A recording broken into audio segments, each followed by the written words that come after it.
지금 세계는 큰 충격에 빠졌습니다. 세계 최강 패권국들이 모두 한 나라 앞에서 고개를 숙였다는 소식이 전해졌는데요. 미국, 영국, 러시아, 독일 같은 강대국들이 부러워하는 무언가가 과연 무엇일까요? 심지어 그 기술을 역수입하고 있다는 믿기 어려운 현실까지 드러났습니다. 그 놀라운 현장 속으로 들어가 보시죠. 미국에서 날아온 충격적인 이야기 지금 시작합니다. 그리고 어디에서 듣고 계신지 아래 댓글에 나눠주세요.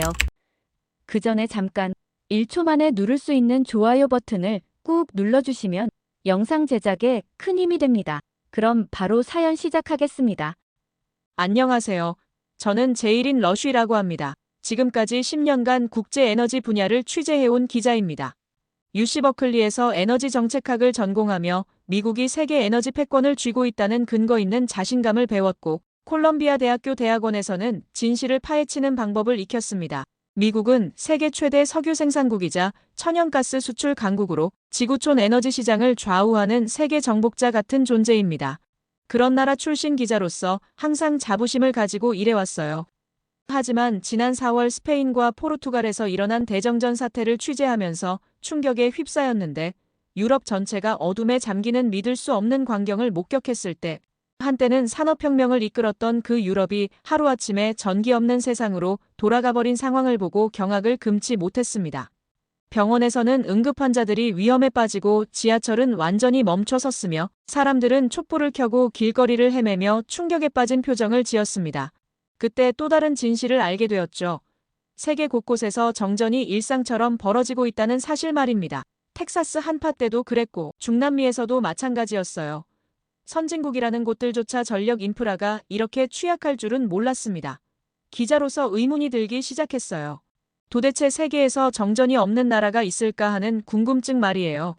그러던 중 놀라운 통계를 발견했는데, 한국이라는 지구 반대편 나라에서는 연간 정전이 평균 9분밖에 안 된다는 자료였는데, 처음엔 믿어지지 않았습니다. 어떻게 그런 일이 가능할까 싶었어요.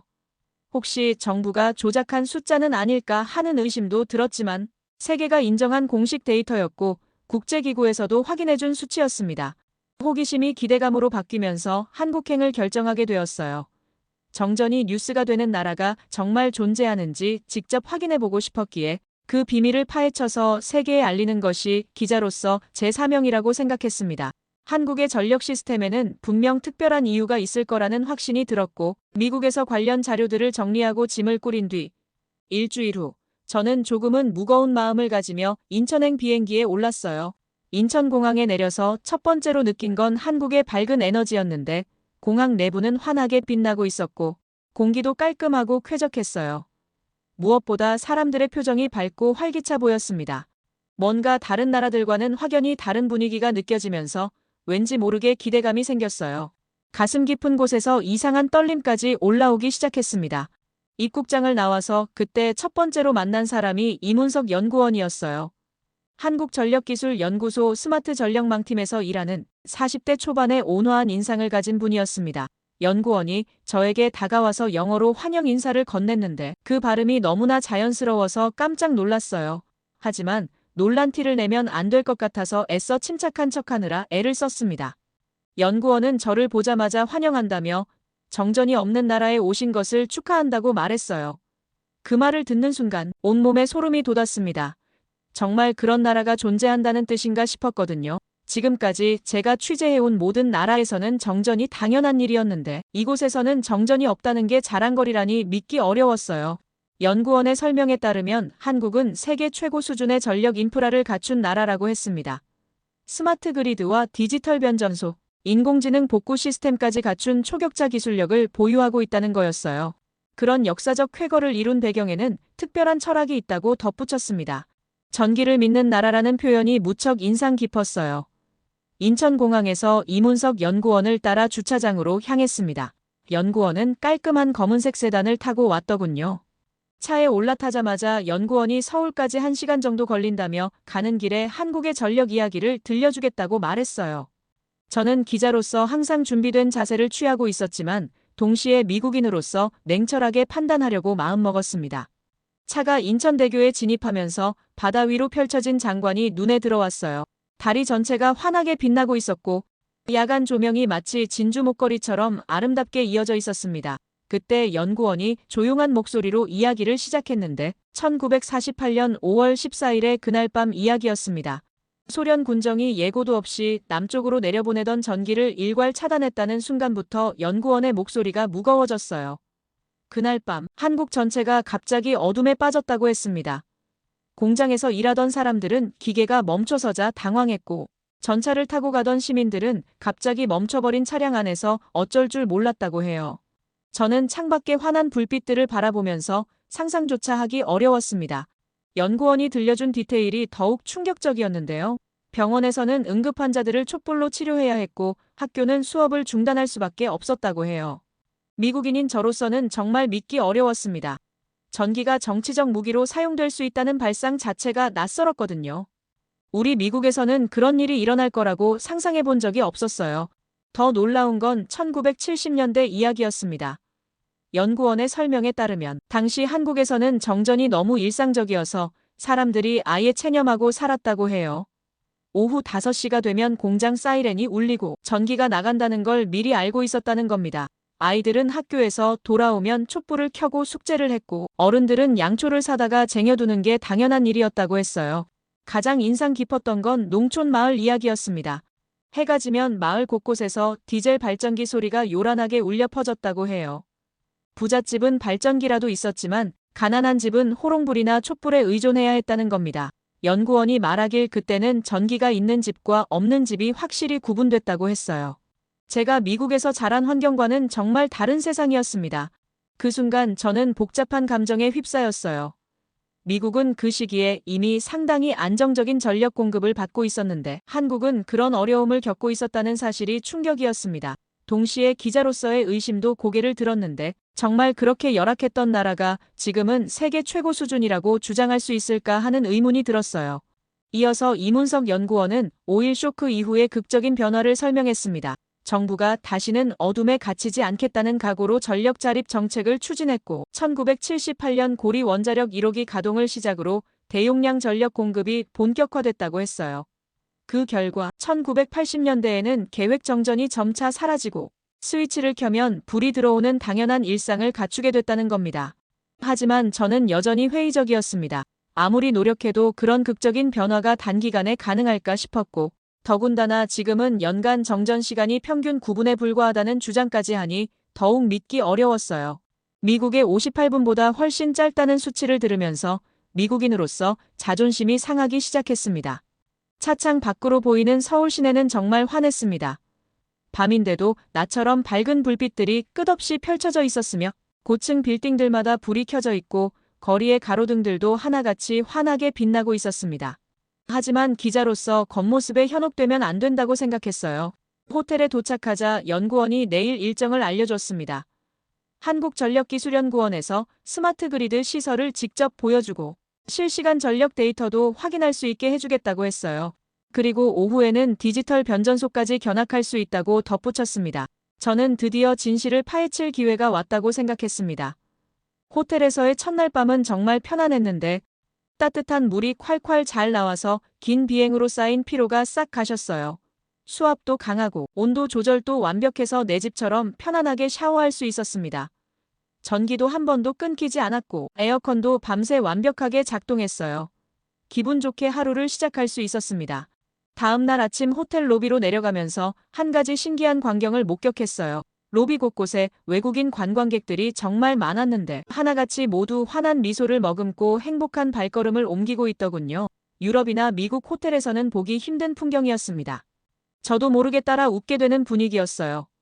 혹시 이런 안정적인 전력 시스템이 구축되어 있어서 외국인들이 한국 관광을 많이 오는 건 아닐까 하는 생각이 들었습니다. 이문석 연구원이 호텔 로비에서 저를 기다리고 있었어요. 연구원은 오늘 한국전력기술연구원에서 실제 데이터를 보여주겠다며 환하게 웃었습니다. 저는 기자로서 드디어 진실을 확인할 기회가 왔다고 생각하며 설렘과 긴장이 동시에 밀려왔어요. 과연 어제 들었던 이야기들이 사실일까 하는 의문이 여전히 남아있었거든요. 그와 함께 연구소에 도착하자마자 가장 먼저 보여준 것이 실시간 전력 모니터링 시스템이었는데 거대한 스크린에 한국 전체의 전력 현황이 실시간으로 표시되고 있었어요. 각 지역별 전력 공급 상태와 수요량이 초 단위로 업데이트되고 있었습니다. 놀라운 건 모든 지역이 녹색 불빛으로 안정적인 상태를 보여주고 있다는 점이었어요. 그 순간 지난달 스페인과 포르투갈 취재 때가 떠올랐습니다. 그때는 전력망이 순식간에 마비되면서 수백만 명의 일상이 멈춰버렸었죠. 고속열차와 지하철이 어두운 터널 속에 승객들을 가둔 채 정지했고 공항 터미널이 폐쇄되며 ATM과 카드 결제 시스템마저 작동을 멈췄던 끔찍한 광경을 취재했지만 여기 한국에서는 그런 일이 상상조차 할 수 없을 만큼 모든 시스템이 완벽하게 돌아가고 있었어요. 연구원이 구체적인 수치를 보여주기 시작했는데 한국의 사이디는 정말로 연간 구분에 불과했고 사이피는 0.11회로 거의 정전이 발생하지 않는다는 게 확실했어요. 반면 미국은 58분, 영국은 60분, 프랑스는 1시간 20분이라는 비교 자료까지 제시했습니다.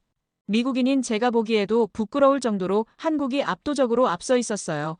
더 충격적인 건 한국이 이런 기술을 해외에 수출하고 있다는 사실이었는데 이문석 연구원은 담담한 목소리로 2018년 미국 전력시험기관과 세계 최초로 디지털 변전 기술 이전 계약을 맺었다고 설명했어요. 심지어 미국의 퀄리티 로직이라는 회사에 한국의 시험 시스템을 이전한 사례까지 있다고 했습니다. 제가 미국 출신 기자라는 걸 알면서도 서슴없이 이런 이야기를 하는 연구원의 자신감이 인상적이었어요. 그 순간 머릿속이 복잡해지기 시작했습니다. 지금까지 미국이 세계 에너지 패권을 쥐고 있다고 믿어왔는데 정작 전력 기술 분야에서는 한국이 미국의 기술을 팔고 있다는 게 믿기 어려웠어요. 게다가 유럽에서 목격했던 그 참담한 정전 사태와 비교하면 한국의 시스템은 정말 다른 차원이었습니다. 어떻게 이런 차이가 날 수 있을까 싶었어요. 스마트 그리드 시설을 직접 견학하는 시간이 왔습니다. 인공지능이 실시간으로 전력 흐름을 분석하고 최적화하는 모습을 보면서 정말 충격을 받았어요. 고장이 발생하기 전에 미리 예측해서 자동으로 우회 경로를 만드는 시스템이 실제로 작동하고 있었습니다. 사람의 개입 없이도 스스로 진단하고 복구하는 자율신경망 같은 모습이었어요. 유럽에서 본 낡은 시스템들과는 비교도 안 될 정도로 진보된 기술이었습니다. 또한 디지털 변전소 기술은 더욱 놀라웠는데 기존의 아날로그 장비들을 혁신적으로 줄이고 소프트웨어로 전력 설비를 관리하는 기술이었어요. 연구원의 설명에 따르면 이 기술을 대만과 콜롬비아에도 수출했다고 했습니다. 중남미의 한국 전력 기술의 깃발을 꽂았다는 표현이 과장이 아니었던 셈이죠. 기자로서 더 이상 의심할 여지가 없었어요. 숫자는 거짓말을 하지 않았고 제 눈으로 직접 확인한 기술력도 명백했습니다. 한국이 정말로 세계 최고 수준의 전력 시스템을 갖추고 있다는 사실을 인정하지 않을 수 없었어요. 미국인으로서는 자존심이 상했지만 기자로서는 이런 놀라운 진실을 발견한 것에 흥분되기 시작했습니다. 아마도 이런 완벽한 인프라가 있어서 전 세계 관광객들이 한국을 찾아오는 게 아닐까 하는 생각이 들었어요. 그날 밤, 내일은 어떤 장면을 보게 될지 기대감에 잠을 설칠 정도였는데요. 이문석 연구원이 내일 일정을 알려줬는데 삼척 빗드림 본부를 견학하는 특별한 취재가 예정되어 있다고 했어요. 세계 최초 청정 수소 발전 현장을 직접 보여주겠다면서 아침 7시에 출발해야 한다고 덧붙였습니다. 저는 기자로서 이런 기회를 놓칠 수 없다고 생각하며 설렘을 감추지 못했어요. 다음 날 호텔 로비에서 만난 연구원은 오늘이 정말 특별한 하루가 될 거라고 말했습니다.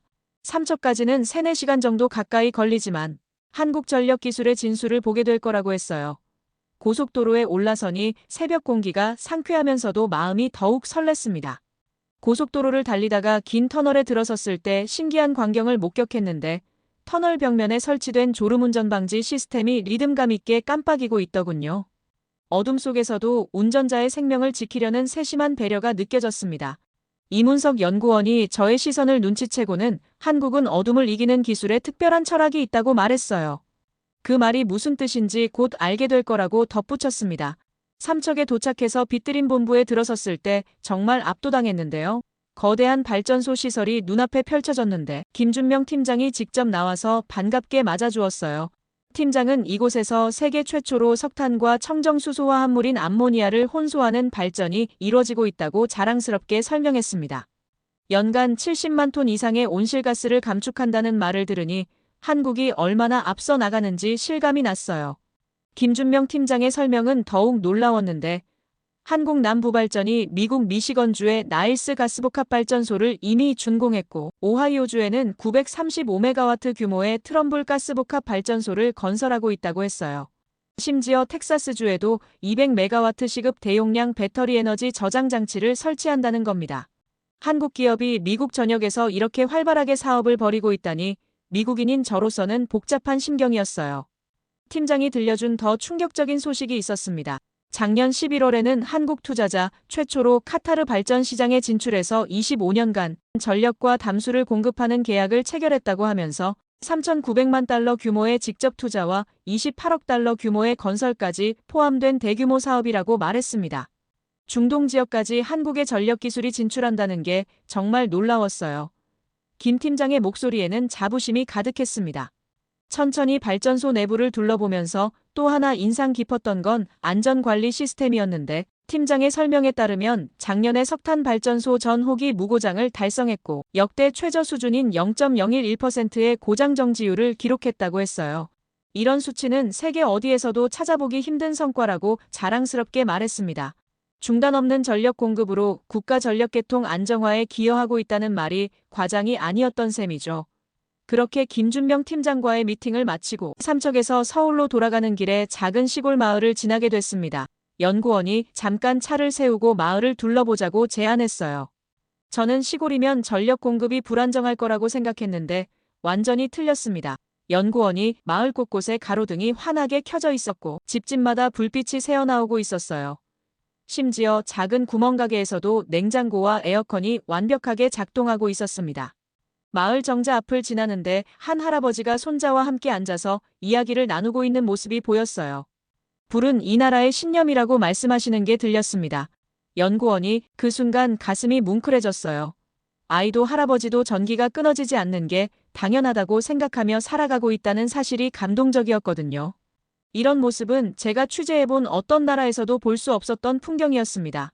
차 안에서 이문석 연구원이 마침내 핵심을 짚어주었는데요. 우리는 한번 불이 꺼졌던 나라라고 말하면서 그래서 다시는 꺼지지 않게 만든 거라고 했어요. 그 말을 듣는 순간 모든 게 이해됐습니다. 이건 단순히 기술의 문제가 아니라 국가적 의지의 문제였던 거죠. 한국 사람들에게 전기는 편의가 아니라 생존의 상징이었고 자유의 상징이었던 겁니다. 연구원은 계속해서 한국의 철학을 설명했는데 기술이 세상을 바꾸는 게 아니라 그 기술을 지키려는 마음이 세상을 바꾼다고 했어요. 그래서 한국의 전력 시스템은 세계 최고가 될 수 있었다는 겁니다. 숫자로만 봤을 때는 단순한 성과처럼 보였지만 그 뒤에는 이런 깊은 철학과 의지가 숨어 있었던 거죠. 기자로서 10년간 일해오면서 이렇게 감동받은 적이 없었습니다. 한국의 전력 시스템은 그냥 우수한 인프라가 아니라 한 민족의 의지가 만들어낸 기적이었어요. 제가 지금까지 가졌던 편견들이 하나씩 무너져 내리기 시작했습니다. 미국인으로서의 자존심보다는 이런 놀라운 이야기를 세상에 알려야 한다는 사명감이 더 크게 느껴졌어요. 삼척에서 돌아온 후 연속으로 이어진 취재 일정으로 몸이 많이 지쳐 있었습니다. 이문석 연구원에게 하루 정도는 쉬면서 서울을 개인적으로 둘러보고 싶다고 말했어요. 그는 상암동 디지털 미디어 시티를 추천해 주었습니다. 한국의 미래, 도시 모습을 볼 수 있는 곳이라고 했어요. 공식 취재 일정이 아니니까 관광객처럼 편안하게 돌아다닐 수 있을 거라고 생각했습니다. 디지털 미디어 시티역에 내려서자마자 느낀 건 이상한 정적이었는데요. 분명 첨단 기술이 넘쳐나는 곳인데 왜 이렇게 조용할까 싶었습니다. 하지만 지하철 역사 내부는 깔끔하고 현대적이었고 역마다 스크린 도어가 설치되어 있었으며 곳곳에 스마트보드와 디지털 안내판이 설치되어 있었어요. 에스컬레이터를 타면서 보니 모든 시설이 완벽하게 작동하고 있었습니다. 하지만 그 누구도 전기시설에 대해 걱정하거나 신경 쓰는 기색이 없었어요. 지상으로 올라와서 방송국 건물들을 바라봤을 때 정말 압도당했습니다. 거대한 건물, 외벽에 설치된 미디어 파사드가 화려한 영상을 보여주고 있었거든요. 색깔과 빛이 춤을 추듯 변화하면서 보는 사람의 시선을 사로잡았어요. 그 순간 깨달았습니다. 전기가 단순히 불을 켜는 것을 넘어서 정보를 담고 감정을 전달하는 매체가 되고 있다는 걸 말이죠. 상암문화광장 주변을 걸어다니면서 신기한 광경들을 계속 목격했습니다. 벤치마다 태양광 충전 시설이 있었고 가로등은 LED로 은은하게 빛나고 있었어요. 분수대, 주변의 조명들도 리듬감 있게 색깔을 바꿔가며 아름다운 분위기를 만들어내고 있었습니다. 하지만 가장 인상적이었던 건 이 모든 첨단 시설들이 너무나 자연스럽게 일상에 녹아들어 있다는 점이었어요. 저는 천천히 발걸음을 옮겨서 노을공원 쪽으로 걸어가기 시작했습니다. 해가 지기 시작하는 시간이라 하늘이 붉게 물들어가고 있었어요. 이 모습은 어디에서도 볼 수 없는 아름다운 광경이었습니다. 공원 입구에서부터 스마트 잔디등들이 하나둘씩 켜지기 시작했는데 마치 도시가 스스로 호흡하듯 자연스러운 모습이었어요. 공원 벤치에 앉아서 반대편 도심을 바라보니 서울 전체가 은은한 불빛으로 물들어가고 있었습니다. 그때 가족들과 함께 놀고 있는 시민들의 모습이 눈에 들어왔는데요. 아이들은 LED 조명이 깔린 놀이터에서 신나게 뛰어놀고 있었고 부모들은 태양광으로 충전되는 벤치에 앉아서 편안하게 대화를 나누고 있었습니다. 전기는 여기에선 아무도 신경 쓰지 않는 것 같았어요. 그런데 바로 그 조용함이 깊은 신뢰에서 나오는 거라는 걸 깨달았습니다. 공원에서 서울 시내를 내려다보면서 이문석 연구원의 말이 떠올랐어요. 불빛을 바라볼 수 있다는 건 그 나라가 불을 지켜냈다는 뜻이라고 했던 말입니다. 지금 제 눈앞에 펼쳐진 서울의 야경이 바로 그런 의미였던 거죠. 수많은 불빛들이 각자의 자리에서 조용히 빛나고 있었고 그 빛들이 모여서 도시 전체를 따뜻하게 감싸고 있었어요. 공원에서 내려와 작은 커피숍에 들어가서 창가 자리에 앉았습니다. 커피를 마시면서 밖을 바라보니 미디어 파사드가 계속해서 새로운 영상을 보여주고 있었어요. 그 화려한 빛 속에서 문득 깨달은 게 있었습니다. 상암에서는 전기가 단순한 기술이 아니었어요. 그건 도시가 서로를 믿는 방법이었고 사람들이 함께 살아가는 방식이었습니다. 기자로서 오랫동안 전 세계를 다니면서 수많은 도시를 봤지만 이런 감정을 느낀 적은 없었어요. 정전이라는 단어가 필요 없는 도시.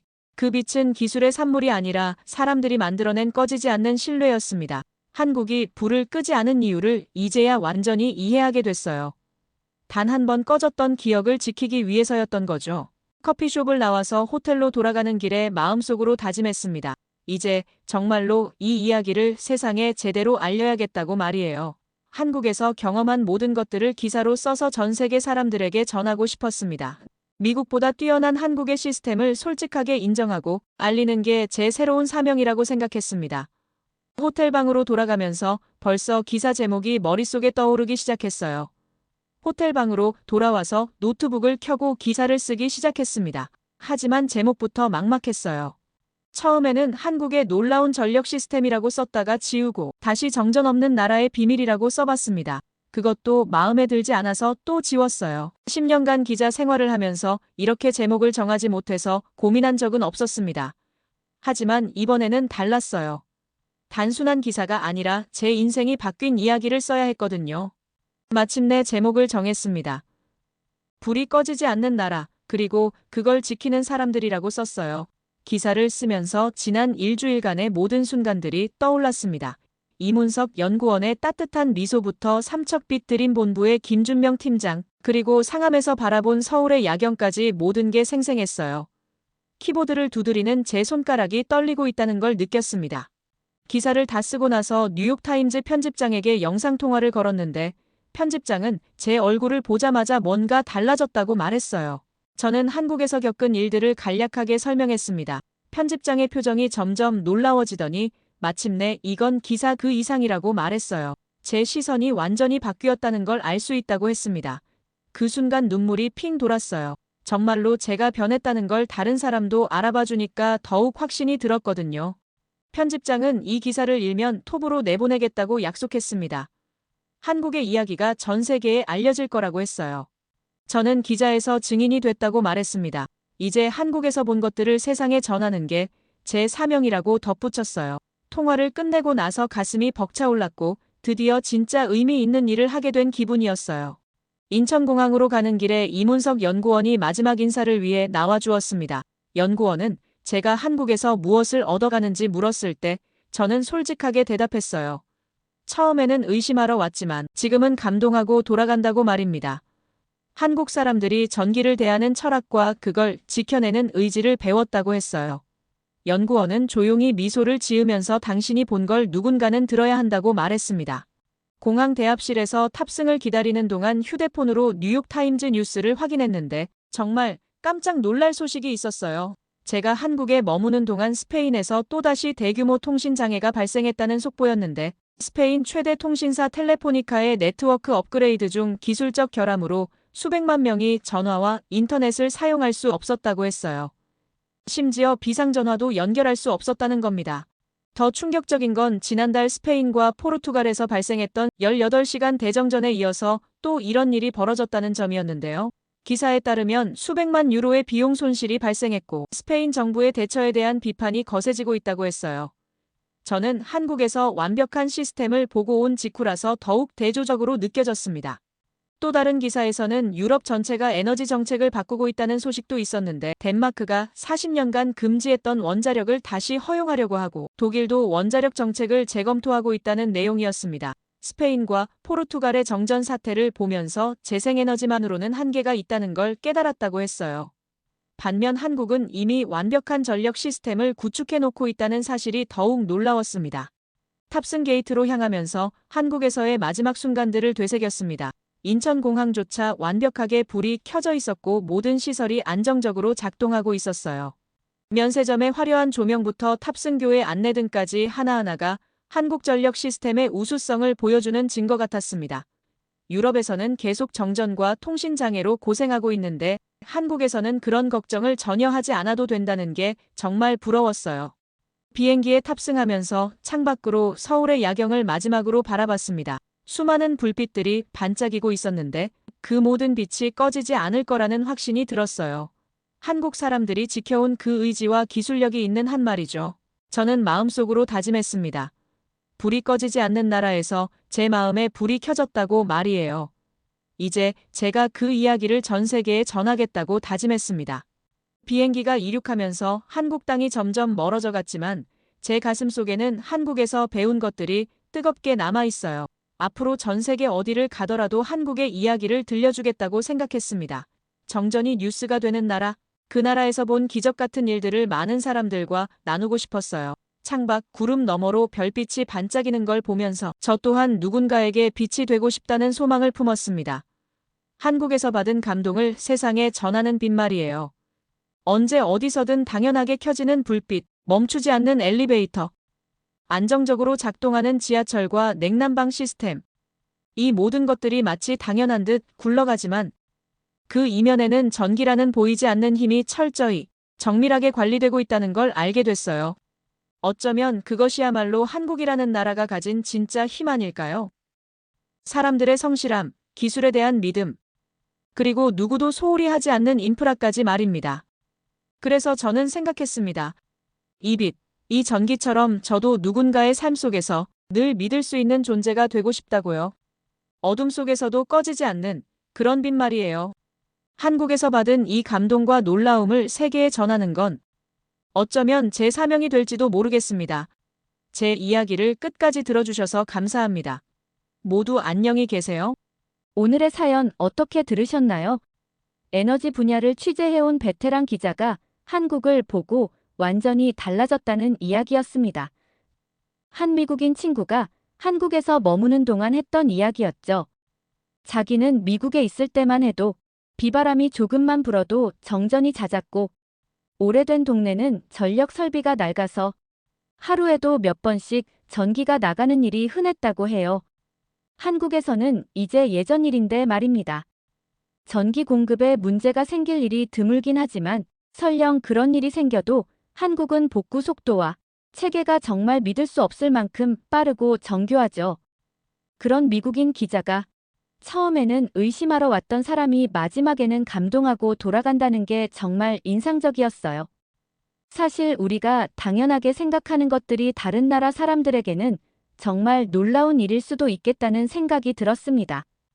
전기 스위치를 켜면 불이 들어오는 게 당연한 줄 알았는데 그게 얼마나 대단한 일인지 새삼 깨닫게 됐어요. 특히 한번 어둠을 경험했기 때문에 다시는 그런 일이 없도록 만들었다는 철학이 가장 인상 깊었습니다. 기술도 중요하지만 그걸 지키려는 마음이 더 중요하다는 메시지가 와 닿았어요. 물론 이 이야기가 모든 면에서 완벽하다는 건 아닐 거예요. 하지만 적어도 한 사람의 시선을 완전히 바꿔놓을 만큼은 충분했던 것 같습니다. 과연 우리는 우리가 가진 것들의 진정한 가치를 얼마나 알고 있을까요? 여러분은 이 이야기를 어떻게 받아들이셨는지 궁금합니다. 여러분의 생각을 아래 댓글에 남겨주세요. 그리고 감동적인 사연을 주변 사람들과 공유하고 함께 이야기 나눠보세요. 마지막으로 1초밖에 걸리지 않는 구독과 좋아요, 알림 설정은 영상 제작에 큰 힘이 됩니다. 지금까지 감동을 담아 여러분께 진심을 전하는 감동담기였습니다. 오늘 하루도 행복한 하루 보내세요.